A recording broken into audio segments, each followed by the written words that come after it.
I've been lucky enough to ride from the very first Goldwing in 1975 through to the current model in 2024, and I own a GL 1800 2007 model.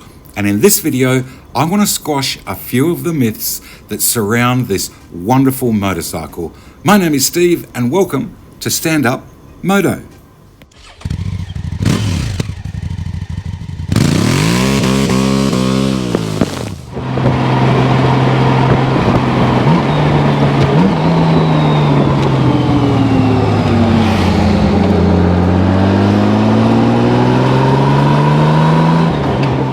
Now, in the couple of years that I've owned this Goldwing, I've had several riders say to me, mate, I would love a Goldwing, but I like to go up through the windy twisties in the hills. Well, a Goldwing is an enormous amount of fun in the tight turns. Any Goldwing rider will tell you that. No, you're not going to be going at the pace of sports bikes, but let's be realistic, in this day and age, you can only ride so hard, well, in my part of the world anyway, and retain your license.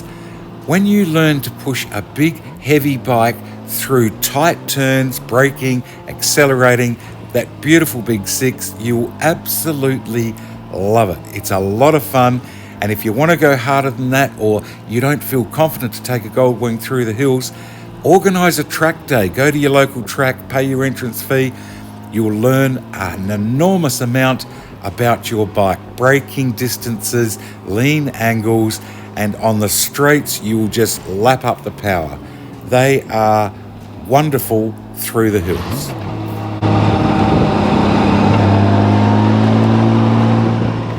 So myth one, I think we can confidently say, busted. So for the next myth, I'm going to head around to my daughter's house for reasons that will become clear shortly.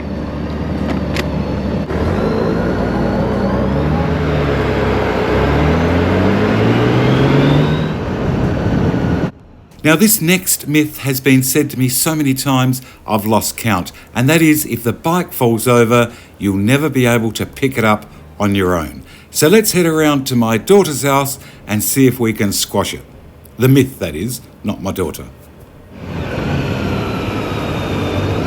Okay, so to prove that you can pick up a Goldwing, I've employed my daughter here, Claire.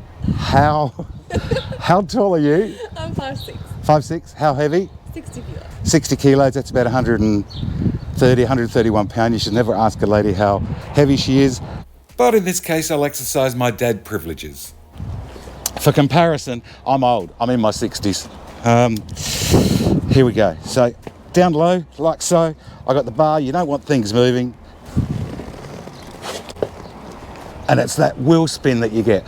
You don't want to go over centre once you get up, because if you go over centre, of course, it'll just flop over the other side and you've got to pick it up. Just get it up to about there, then you just edge the stand down and done.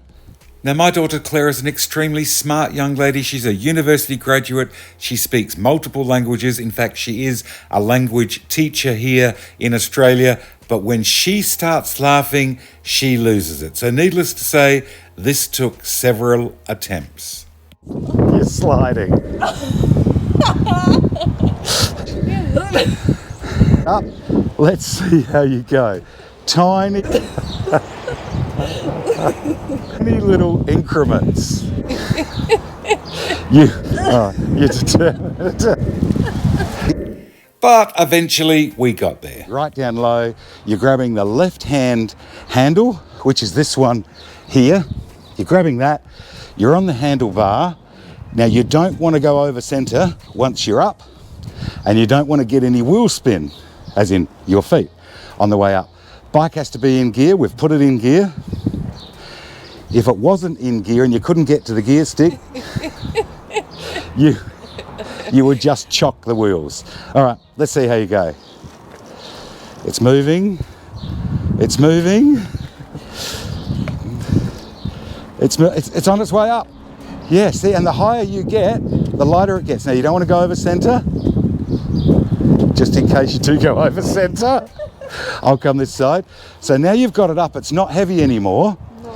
So what you've got to do from here is just get your foot, put that side stand down. You did it. Well done. So what do you reckon? Oh, well, you know, I wouldn't want to be doing this every day, but I did it. Well done. Good girl. Thanks. So there you go. An old dude or a young lady that weighs 60 kilos or 130 odd pound can pick up a 900 pound Goldwing if you use the correct technique. So I think we're safe to say that myth is busted. Now, this next myth has been said to me on a heap of occasions, is that they're only good for highway use. You can't ride Goldwings on unsealed or dirt roads. Well, I can tell you that that is wrong. I would do 3,000, getting up towards a couple of thousand miles a year on dirt roads. I mean, I wouldn't enter it in the Dakar, but they handle it well.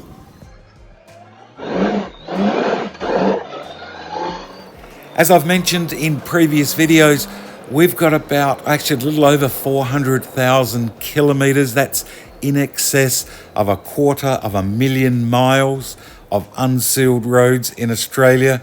And look, if you want to get to certain places, as I do, you need to travel on these unsealed roads.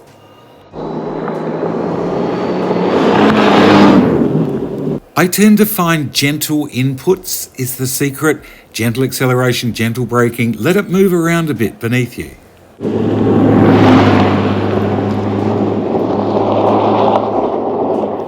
You just have to use your head, ride within your capability and the capability of the bike and, of course, the tyres. Even doing complete 180-degree turns, you can do this, feet up, keep the bike upright, high side your body a whisker, and it'll do it fine. Left hand U-turn, same thing, slip the clutch, not too fast or you'll push the front, not too slow or you'll fall into your turn. Keep the bike upright.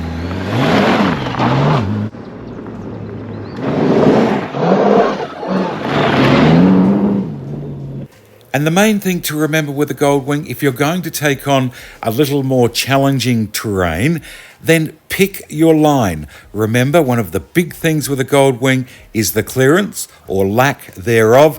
If you have to walk a track first, walk it. And one big recommendation is stay away from soft sand.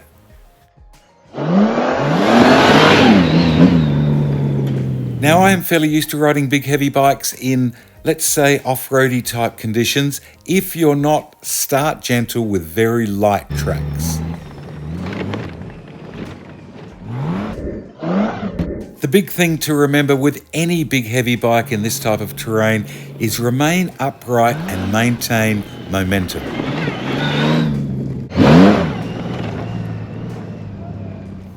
So as we head off on our myth-busting journey, oh look, that's handy to know, Oliver Motorcycle Transport, and he's a South Australian as well. If you're a regular to my channel, you know that I can't help myself. I'm addicted. I'm constantly buying motorcycles. Now, the one condition I would say if you're going to ride your Goldwing on unsealed roads is keep away from wet clay type surfaces. They're a real handful, but as we've proven and shown in this video, the statement that you cannot ride a Goldwing on unsealed surfaces is, I think, totally busted. Now, the next myth is that they're only good for this style of road, the motorway or freeway, highway, whatever you want to call it, and they're no good in the city. And that's wrong. I take this bike to the city all the time. They're great. You've got the panniers all around to put your gear in. You've got protection on your clothes if you're dressing neat casual. So let's head into the city, into town, and have a look. And I think the comment that a Goldwing is way too big to ride in the city, I think it's a bit of a visual misconception. The Goldwing, it's just not as big. Well, it is as big as it looks, but it's not much longer than most bikes out there. It's not as wide as many bikes out there. Yes, it is heavy, but in reality, we're not riding a MotoGP here. We are riding in and around the city, filtering down through traffic, stop, start, mainly upright. If you're wearing neat casual clothes, you've got protection on the clothes if you're going into town. And yes, before I get in trouble in the comments, we are allowed to filter in my part of the world. In fact, it is recommended that we do so as motorcyclists don't get squashed between cars in the event of a chain collision. I think it's a wonderful idea. The other bonus, of course, is that you've got reverse gear. So when you get in and out of parking spots, you can reverse out with the Goldwing. And yes, in this beautiful city, motorcycle parking is free. Just another added bonus. And if I'm working in the city and I have to appear in town, I will take the Goldwing every time. It's just so convenient. You've got a decent sized top box.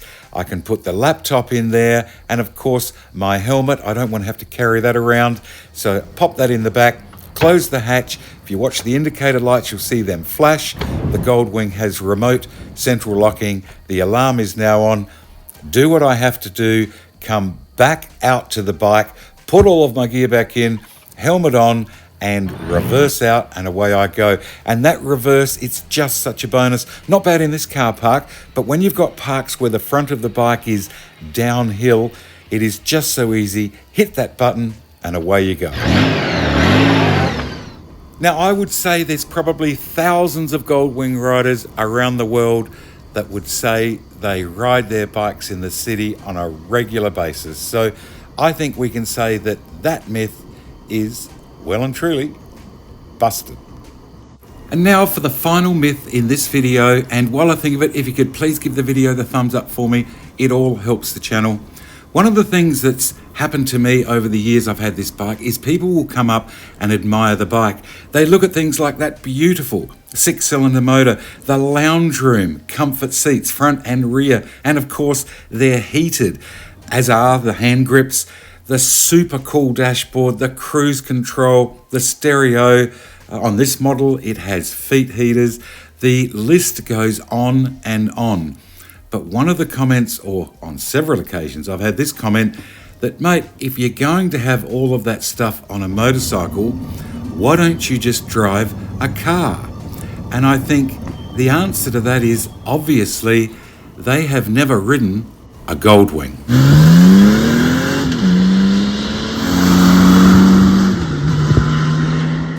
So there you go, myth 5, busted. Thanks for watching. Cheers.